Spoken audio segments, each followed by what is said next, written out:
collected money from your members and we have not remitted to your schemes. I think we just need to right the wrongs and make sure that every money that we have collected, every money that is due to our pension schemes must be made available to our pension schemes, to the SACCOs, and to all the other infrastructure that help us with savings in the country. So, Mr. Chairman, I'm looking forward to you and the ministry working together between the ministry responsible for investment and the ministry responsible for pensions at Labor and Social Security, working with you to ensure, including the Ministry of Finance, so that we can provide a framework where we can settle our bills with you so that you can continue the good job of ensuring that your members, your contributors have savings for the present and they have a retirement to look after, and you can do that much more efficiently.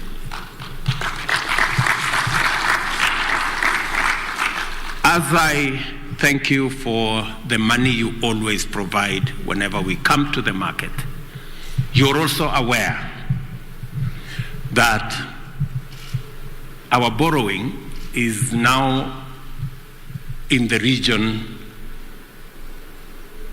of almost 8 trillion. And we are now spending almost 60% of our revenues on paying debt. That's not a very good place to be. I don't want to say you have urged us on to borrow more because you need a place to invest your savings.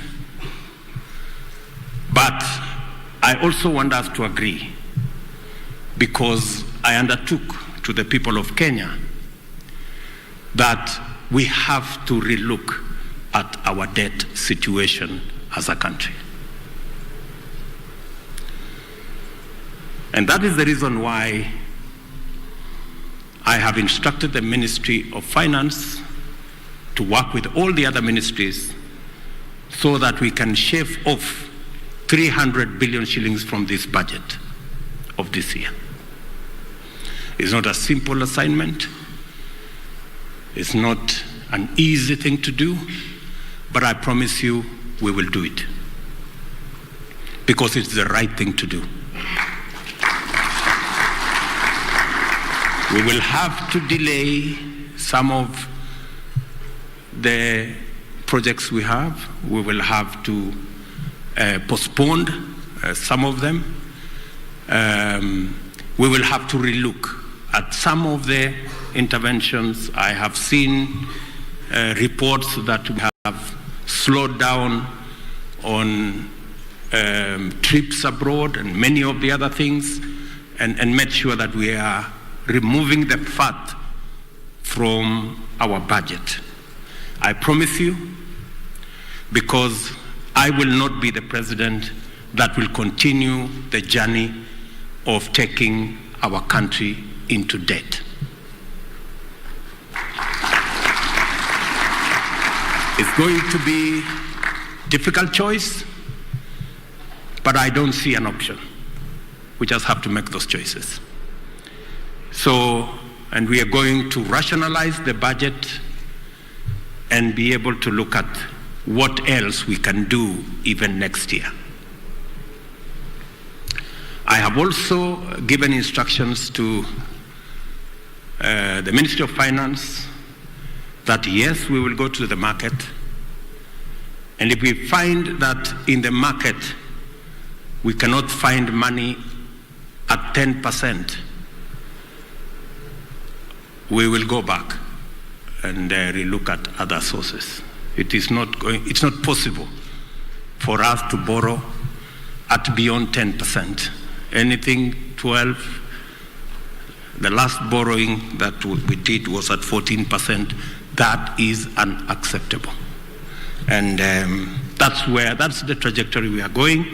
I don't know whether it is good news for you.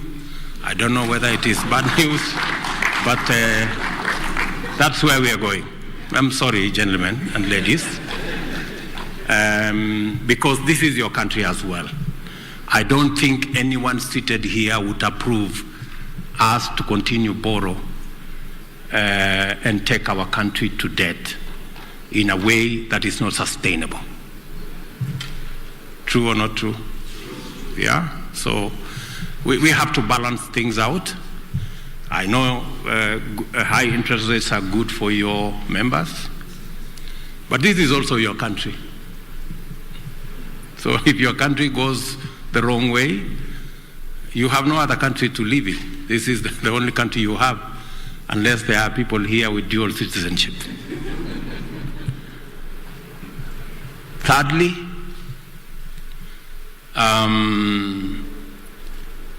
going into the future, we will have to find alternative mechanisms of raising funds in a way that is responsible. So, having said that, I'm acutely aware that we must also provide opportunities for you as people who work with us in making sure that we grow our savings. We must give you alternative products that you can buy into for your long-term assets. I know you're also aware that at the moment we are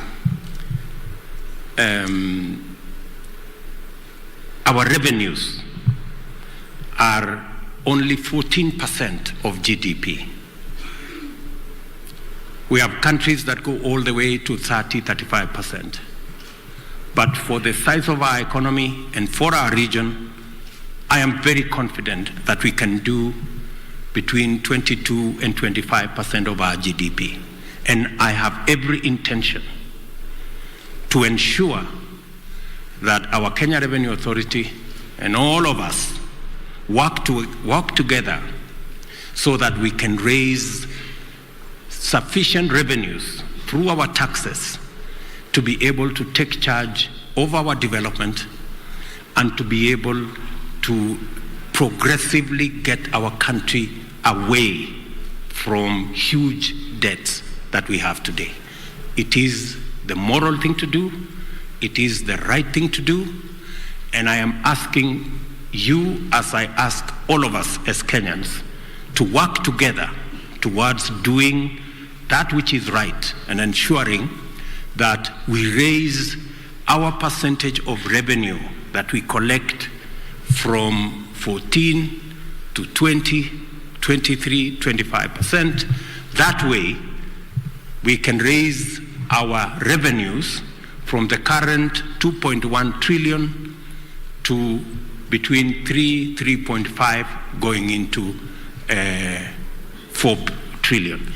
That will give us sufficient resources to be able to run our development programs, to retire our debts, and to set the correct footing for our country. Because we can do it. It is possible for us to do it. We just need to work together, be disciplined, get things right, everybody working together in a synergized manner. We can get our country in the right place, and I have every intention of providing the leadership for us to get there.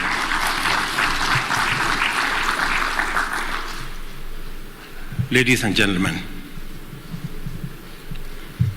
as we work on reducing debt and borrowing and raising revenues so that we can fund our development and reduce government borrowing, we will give more space for borrowing by business, by entrepreneurs, by the private sector, so that they too can fire the engines of our growth.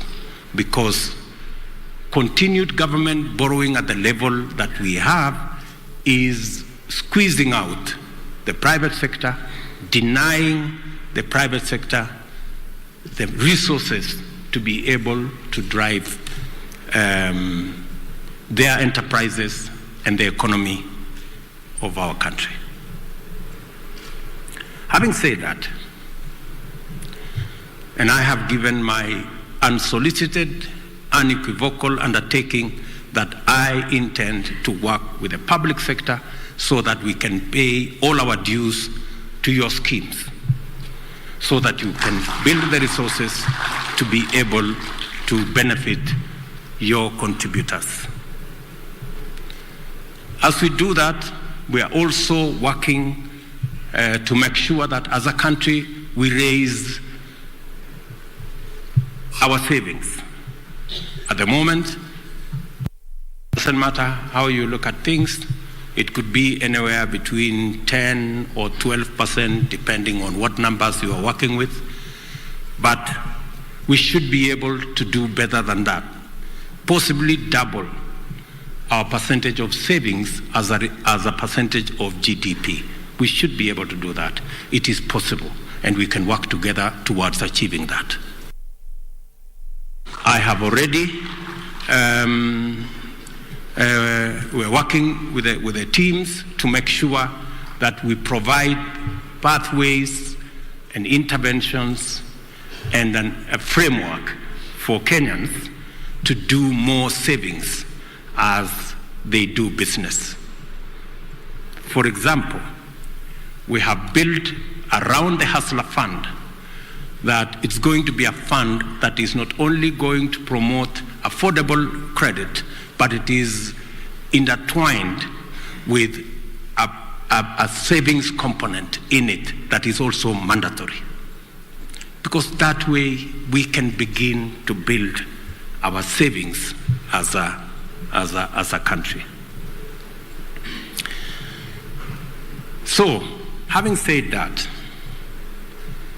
and I have said some of the right things you want me to do, I also want to make an offer to you as pension schemes. And this is the offer I want to make to you. I want to simplify your investments. I know many of you go buy a piece of land somewhere, it is controversial, you go to court, you spend so many years in court, you have locked your contributors' resources. Sometimes it's difficult. Many Kenyans also, over the weekends, you find them, going to this place and that place looking for this 50 by 100. Many of them are conned. Some of, we have so many brokers, not the ones like for the stock exchange, but the other brokers who sometimes are fraudsters. So we want to make sure that we help Kenyans from being conned in looking for plots left, right, and center. We also want to assist you instead of wasting all your time looking for pieces of land this way, that way, and the other place. We want to consolidate all that in our housing program. And we will make affordable houses ready for you to either sell to your members or invest in for those who want mortgages on long term. We will sort out all the challenges for you. We will make sure that you have a ready product. You don't have to look for pieces of land left, right, and center. You don't have to go quarrel with people. You leave that to us. We will do that for you. We will give you a ready product. All you need to do is to move ahead with it. I don't think you could ask for more, honestly. I know many of you here, seated here, some of your pensioners have been conned, fake plots, fake titles, fake this, fake that. So please, I'm giving you an offer that you participate with us in our housing program. We have already negotiated affordable houses. We have, as you are aware, we have a backlog of 2 million houses. We have a shortage of 200,000 houses every year. And we want to make at least 60% of the 200,000 houses that should be built in Kenya every year to be affordable houses. We will have a small section of social housing. We want to work with our pension schemes to make it easy for you to invest by giving you a product that is ready, investment grade. That's what this Kiliman keeps telling me. You must give us a product that is investment grade. So I am offering an investment grade product to the pension schemes. I am making things easy so that you can invest in and we can all secure the resources of your contributors because they are our collective national resources. We don't want them spent in an inappropriate manner. Secondly, I am making you another offer. In our infrastructure, we have several roads that we want to construct and some that are halfway done. We want to work with you, and you have many professionals here. The good gentleman who spoke about this gathering, they said these are people who are tested, they've gone to class, they have been examined, and they have passed the exam.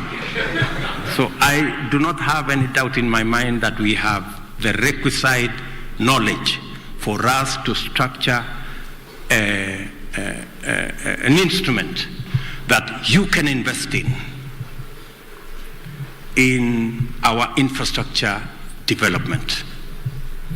I have available every year from the Kenya Roads Board about 40 billion shillings that I can pay you every year.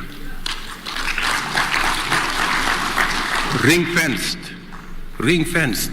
It's not, we are not, and it is in its own account. It's not part of the money I use to do other things.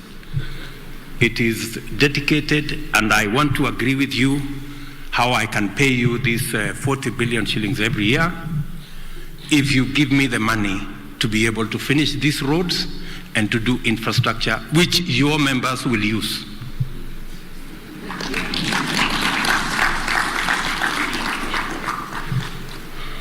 See, ni win-win. Please, good people. So I want the good people, the intelligent people. You know, some of us are not as intelligent as the people here. So let them sit down with my good minister here. I brought Kipchumba Murkomen here as the minister for roads so that he can listen to what we are saying. He is ready for us to have a conversation. How proud will you be if you can not only make your pensioners benefit, but also contribute to developing your country? You can proudly say, we built these roads. That is the win-win relationship I am looking for from you. I am told you are the people who make the decisions.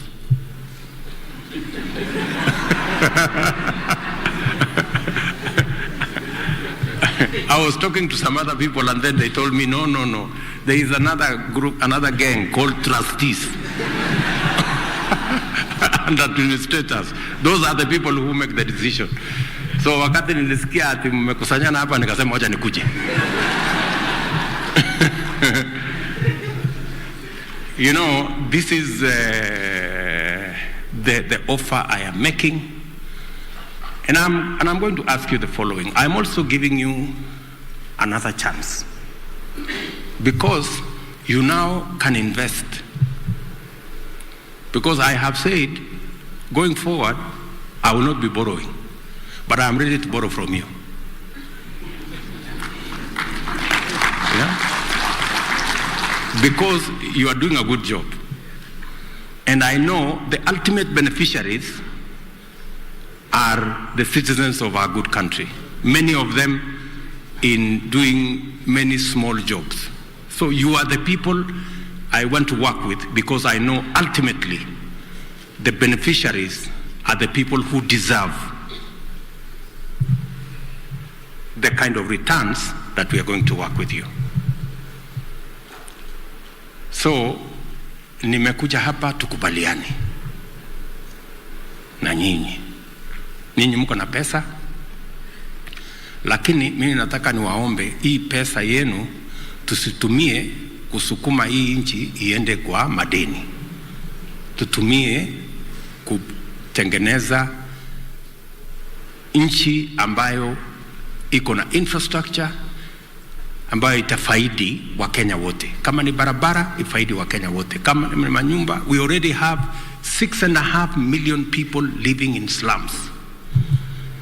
I was in Kibra to begin to progress the slum upgrading project, where we are building the next 5,000 houses, and then we'll do another 5,000.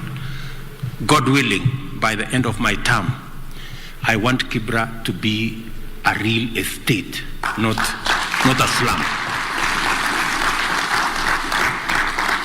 And we are going to succeed if you guys agree to work with us. Are we together? So, because you are the people who make the decisions on the other side, and I am the person who makes the decision on this side, we can finish this meeting here.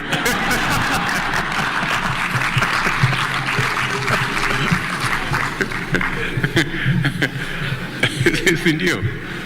Hakuna haja ya kwenda na kuongea sijui wapi nini, you know, unless you guys are not persuaded, because you know this is our country and we must push it in the right direction.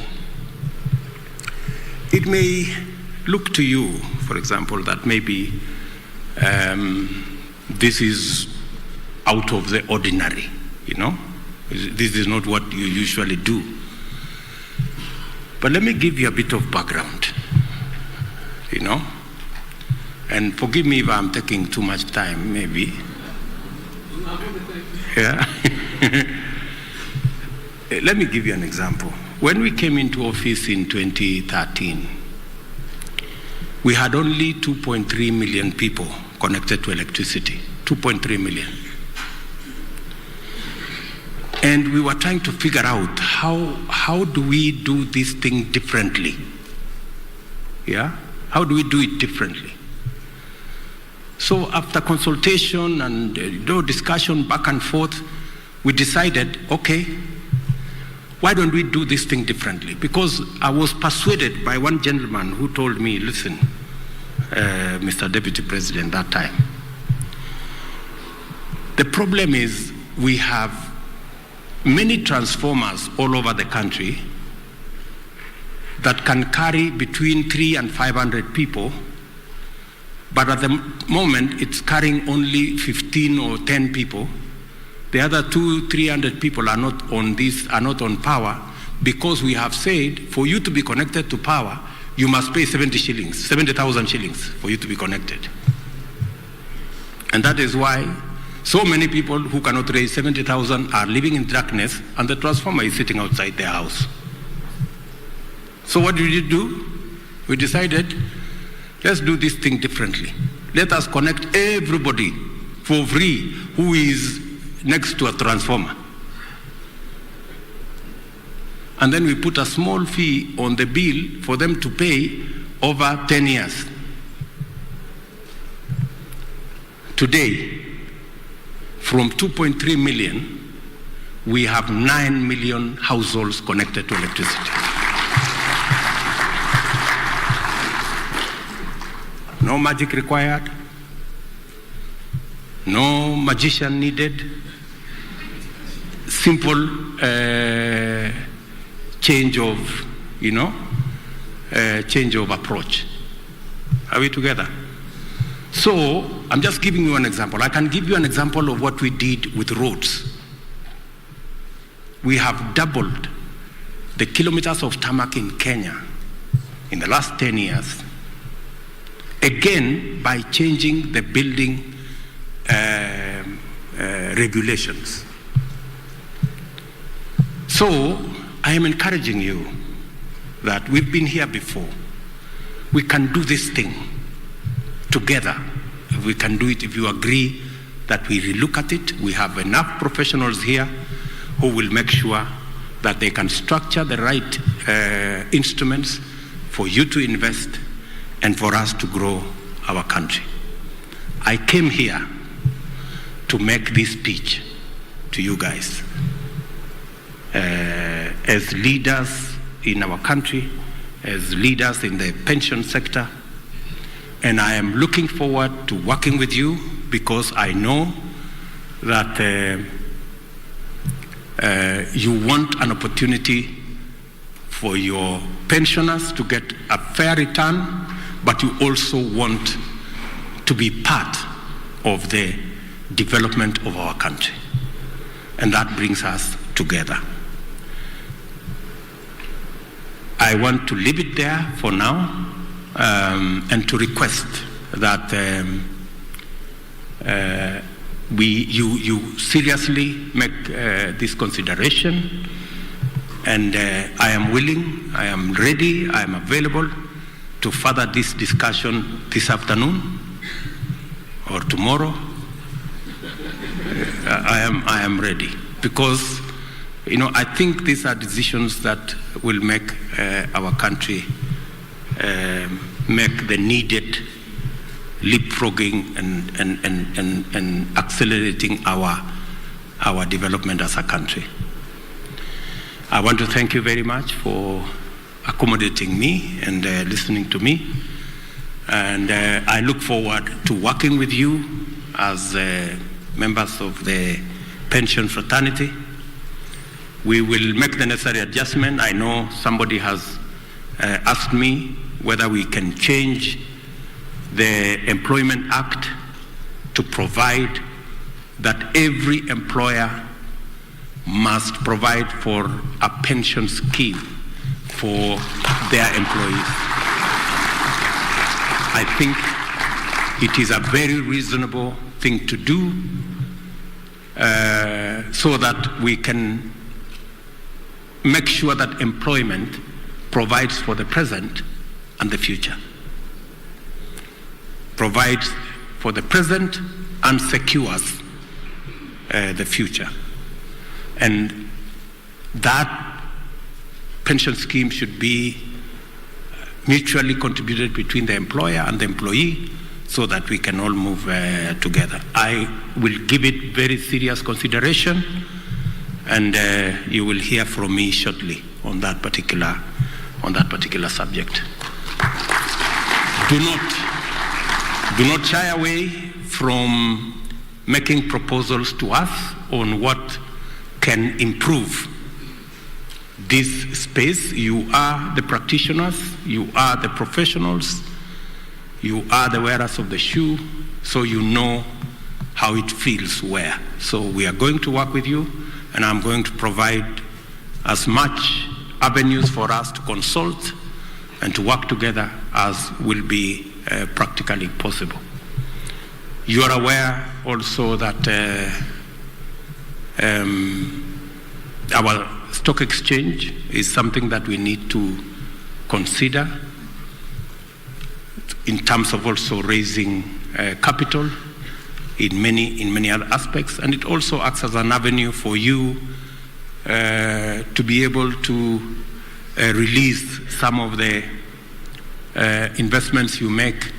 It can also be shared and democratized with the people of Kenya, so that everybody can have a piece of our wealth. So asanteni sana, and I wish you well. God bless you.